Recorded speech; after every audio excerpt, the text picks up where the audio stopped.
Bonjour, bienvenue dans cette nouvelle séquence vidéo qui va intéresser l'insuffisance surrénalienne aiguë, toujours dans le cadre des urgences métaboliques.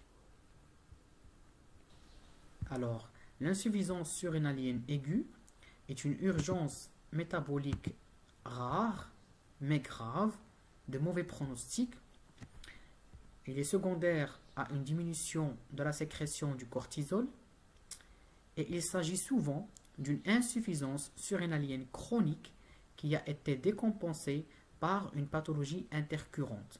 C'est-à-dire que le patient il est connu déjà porteur d'une insuffisance surrénalienne chronique, mais qui a été décompensé ou soi-disant acutisation d'une insuffisance surrénalienne chronique suite à une pathologie intercurrente. Ça peut être un stress, un traumatisme, une infection, ça peut être un IDM, comme nous allons voir par la suite.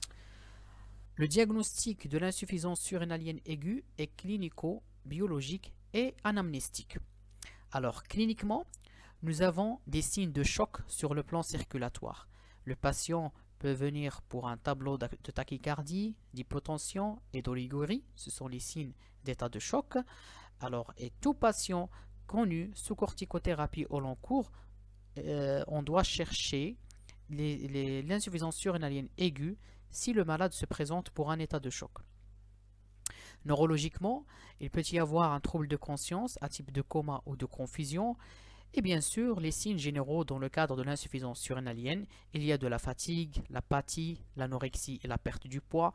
On peut avoir des signes digestifs comme l'abdomen aigu, qui est souvent trompeur, et des troubles du cycle chez la femme. Biologiquement, il faut chercher une hypoglycémie. On peut avoir des troubles de l'ionogramme qui peuvent nous orienter vers l'insuffisance surrénalienne, à savoir l'hypercalémie et l'hyponatrémie. Donc ces deux éléments-là peuvent nous orienter vers l'insuffisance surrénalienne.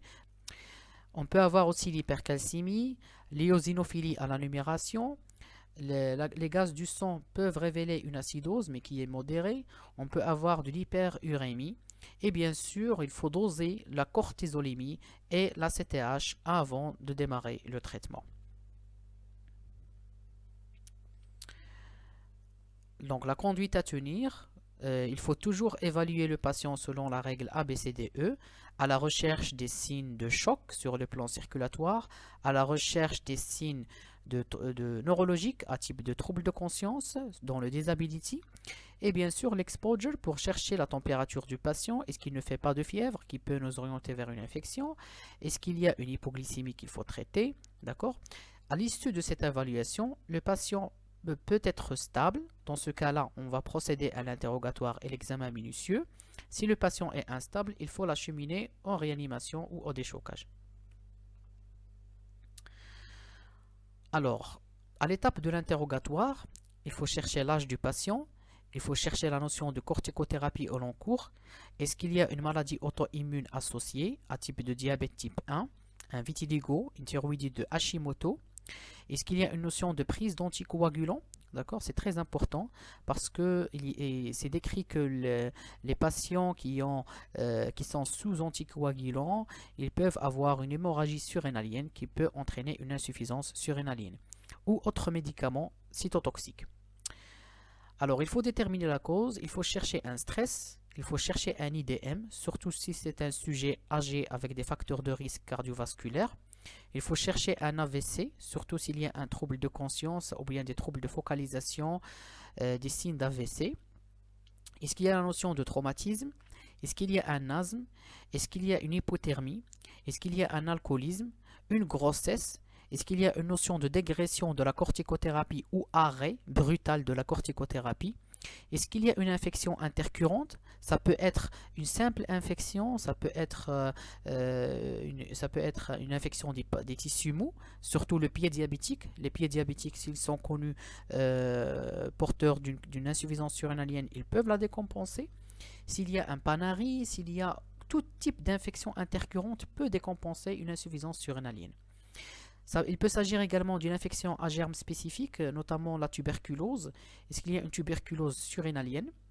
Est-ce qu'il y a une méta-surrénalienne, surtout chez les patients qui ont un néo du poumon, un néo-bronchique primitif, métastasié au niveau de la surrénale? Est-ce qu'il y a une hémorragie surrénalienne secondaire à la prise d'anticoagulants? Et des cas ont été décrits dans le cadre des septicémies, surtout au Neisseria C, le Neisseria meningitidis, dans le cadre des infections à germe, comme ça, à germe difficile ou à germe très, très difficile à déceler. Parce que dans la septicémie, on a ce qu'on appelle l'insuffisance surrénalienne relative. Et cette septicémie à Neisseria meningitidis est dit aussi le Waterhouse-Friderichsen syndrome. La mise en condition du patient, s'il est en état de choc, on doit mettre 2 voies veineuses. On met de l'oxygène si besoin. On met une sonde nasogastrique si besoin. Pour le sondage vésical est très important, surtout en matière des états de choc. C'est très important pour chiffrer la diurèse et pour réaliser le bilan des entrées et sorties. Et autre pour le positionnement, en position demi-assise s'il est en détresse respiratoire et en position trait d'Ehrenburg, bien sûr, en cas d'état de choc. Alors, pour le volet du traitement de l'insuffisance surrénalienne, il repose sur 3 volets. Il y a le volet de la réhydratation, il y a le volet de la corticothérapie et le volet du traitement causal. Pour le volet de la réhydratation, donc il faut remplir le patient à raison de 1 litre de sérum salé en 1 heure et à renouveler, avec comme objectif de la pression artérielle moyenne 65 mm du mercure. Si le patient ne répond pas au remplissage, on va passer aux drogues vasoactives, notamment la noradrénaline, 1 mg par heure et à augmenter par 1 mg par heure. Et bien sûr, il faut traiter une hypoglycémie par le G10, donc le sérum glucosé concentré à 10%. On va donner 50 ml et on va répéter si nécessaire. Pour le volet de la corticothérapie, on va donner de l'hémisuccinate d'hydrocortisone 100 mg en IVD, puis 200 mg en IVSE sur 24 heures. IVSE, c'est intraveineuse seringue électrique. Donc sur les 24 heures, on va passer 200 mg. Ou on va donner de la dexaméthasone 4 mg en IVD par 24 heures. Puis on va faire un relais par voie orale de l'hydrocortisone à raison de 60 mg par jour. Et bien sûr, la correction par corticothérapie doit être faite après le dosage de la CTH.